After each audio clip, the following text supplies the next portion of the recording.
Of all the Arab nations, Libya uses its oil as a political weapon more than any other. And on April 1st, that nation will cut its production by almost 20%. In this case, the cut ordered by Libya's dictator, Muammar al-Qaddafi, may be more economic than political. Libyan oil, high-priced and high-quality, is for the moment in oversupply.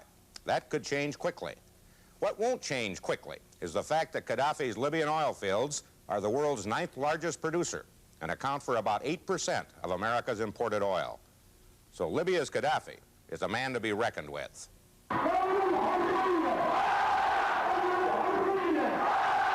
If you had to describe the public perception of Qaddafi by his people, you might think guru. He has the right combination in his face.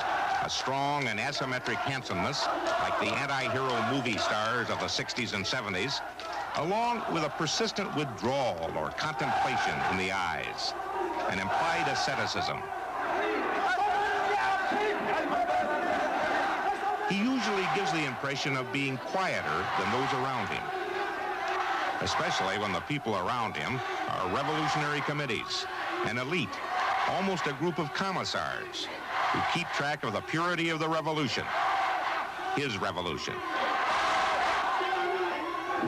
He holds no public office. Gurus don't have to. Perhaps he sees himself as a combination of Gandhi and Mao Zedong. The Gandhi part is his contention that government and political parties are just ways to cheat people.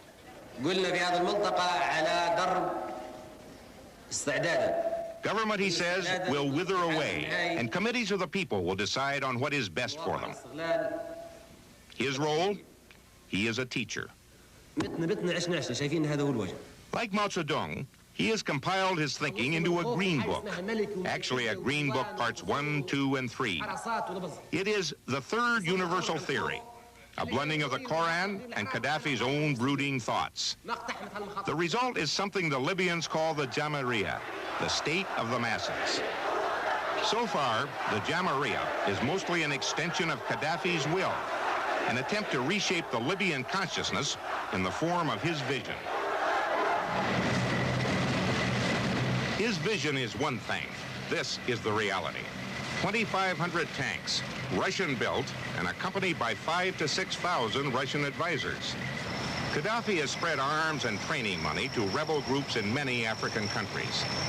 To this parade, on the 10th anniversary of his bloodless coup d'etat, September 1st, 1969, Gaddafi invited Syria's Assad, Jordan's Hussein, and Yasser Arafat, even though soon after, he withdrew Libya's large subsidy to Arafat's Al-Fatah, the most moderate element of the PLO. The most prominent American guest was Billy Carter, who worked briefly for Libya as a consultant. His military equipment, billions of dollars worth, was there, more than Libya has trained people to operate. Even some of their jet fighters, which we could not photograph, are flown by North Koreans.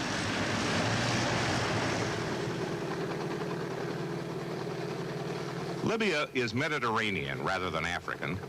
It is surrounded by poorer, more conventional Arab neighbors, Algeria, Tunisia, Sadat's Egypt, which Gaddafi considers an enemy. It is 99% sand, not arable in its natural state, except the strip along the sea. For its 2.5 million people, it is huge. You could fit 3 states of Texas inside its borders.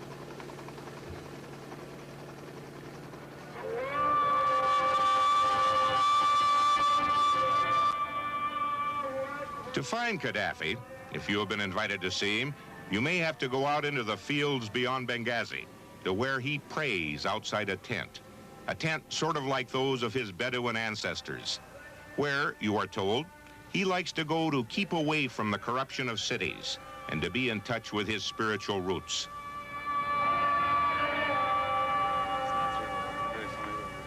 In the tent, you hear in his gentle voice the most vicious position on Israel, for instance, of any Arab leader. Any Jew who came to Palestine since 1948, he says, must go away. This is only the way for peace, and without this, the war is a compulsory solution in this area. There's no compromise on this. I don't think so. I believe that Libya issued a statement disapproving in general of the taking of hostages in an embassy, but you support the Iranians otherwise. If you were President Carter, what would you do about the hostage situation? I consider the behavior of President Carter is good because he controlled himself. But I am against the concentrating the American fleets and armies around Iran. We consider it as if America declared the war against Iran silently. And from this side, I see the situation is serious. But you must be sure if any aggression takes place in future against Iran, we will be a part of this war. Gaddafi's fierceness has been so far mostly verbal. But the equipment to fight such a war is still arriving at the docks of Benghazi. We were not invited to photograph this ominous cargo, but we established they were Russian-built ground-to-ground missiles. To us, the Libyans preferred to emphasize other aspects of their prosperity. Libya, say the pamphlets of the Department of Information, is booming, and it is. The oil money is fueling heavy activity in commerce, in housing, in industrialization. A better life for people who just 25 years ago were listed as the poorest in the world. A disproportionate share may be going for arms, but the ordinary citizen is seeing a lot of it too. There is practically no unemployment in Libya, and while imported goods are expensive, Libyan wages are 5 to 10 times as high for similar jobs as in Malta or Egypt, which explains why Libya has no difficulty in importing 1 million foreign workers, Maltese, Egyptian, Palestinian. This is a new idea of Gaddafi's, modern supermarkets. He hopes they will replace the ancient tangled bazaars. To help, these government-owned and subsidized stores are, on an average, 40% cheaper than the bazaar shops in old Tripoli.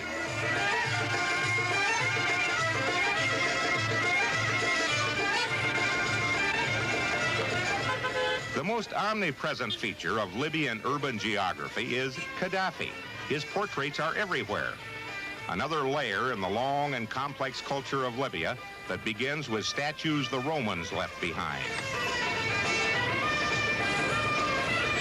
This kind of thing never moves evenly. Gaddafi says every Libyan is entitled to a car, and all day long you get the feeling they already all have one. And they are ordering more, in spite of the fact that cars in Libya cost about twice what they do most places. These cars are a symbol of progress, maybe. In any event, no one rides a camel anymore.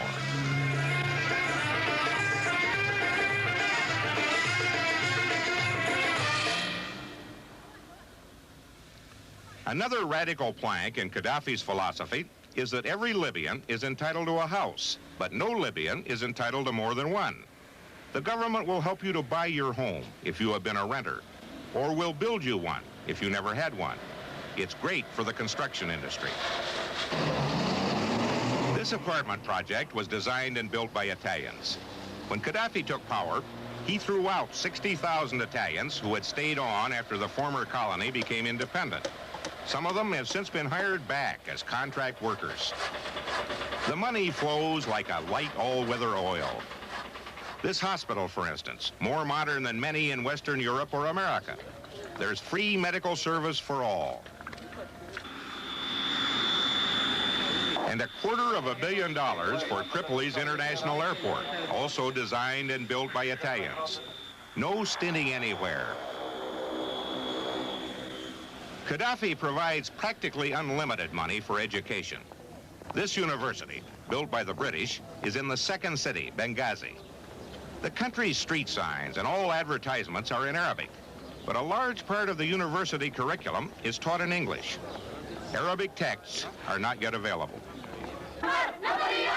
Have all these social reforms and development programs made Gaddafi loved by all Libyans? No, there are many anti-Gaddafi Libyans, but most are outside Libya in a resistance movement against him. They told us Gaddafi was a military dictator who takes away the people's freedom and confiscates private property. That while he shows off his humble life in a desert tent, he does not show us his 4 villas and his multi-million-dollar yacht. The dissidents say he also does not live a true Islamic life. He violates the Quran by killing his opponents. They also say when the oil runs out, Libya will return to the poverty of the early 50s, without even any significant upgrading of its agriculture. We found evidence the dissidents are wrong in the case of agriculture. We went to the province of Fezzan, in the heart of the Sahara, 1,000 miles south of Tripoli. Here, while attending high school, Gaddafi began to dream and plan his revolution. We found a farmer who may not be typical, but is certainly happy. His local People's Committee helped him get 12.5 acres and water. His obligation? To do a good job of farming. On that condition, he can keep his profits. With the farm as a grant goes a house, a car, camels for milk and meat. He also gets a tractor, and for a while, a yearly salary. Understandably, he supports the Gaddafi revolution. The American presence used to be big jets at Wheelus Air Force Base. In 1970, Gaddafi threw them out. But now there is a kind of truce, a marriage of convenience. These are American pilots, hired on contract to fly crop dusters. They're going to be moved. Like many other Americans, they aren't very happy in Libya, with restrictions on their movements and the absence of alcohol. But they are there, not flying military missions, but buzzing the oat and barley fields. And the oil business, the source of Gaddafi's wealth and his arms and his influence, has still a definite American complexion at management levels and foreign workers at all levels. Libya was the first to increase oil prices. The first to get American companies to give the host nation a larger share of profits. Gaddafi was the first to use oil as a weapon and a threat. In spite of all that, the Americans who helped Libya find and develop its oil are still there. The boss of this concession is Charles Douglas of Occidental Petroleum, who is very candid about why the two nationalities need each other. The money is good, and that's the name of the game, whether we like it or not, is money. But the game has turned ugly. This is the American embassy in Tripoli, burned out in the wave of violence that hit the Muslim world after the Iranians seized the embassy and hostages in Tehran. Gaddafi did little to prevent the troubles in Tripoli. This symbolizes his ambivalence toward the United States. He resents the embargo that keeps him from getting American military-related equipment. Gaddafi says we have put Libya on a blacklist, and he constantly threatens to turn off the oil. This good policy towards America will not be permanent and will not go longer if America still acts against us as enemy and put us in the blacklist. It might affect Libya's willingness to sell oil to the United States? Yes, of course. Like a prince out of the Arabian Nights, Gaddafi rides off, leaving behind the question, at what point can the United States afford to antagonize any man who sits on top of that much oil?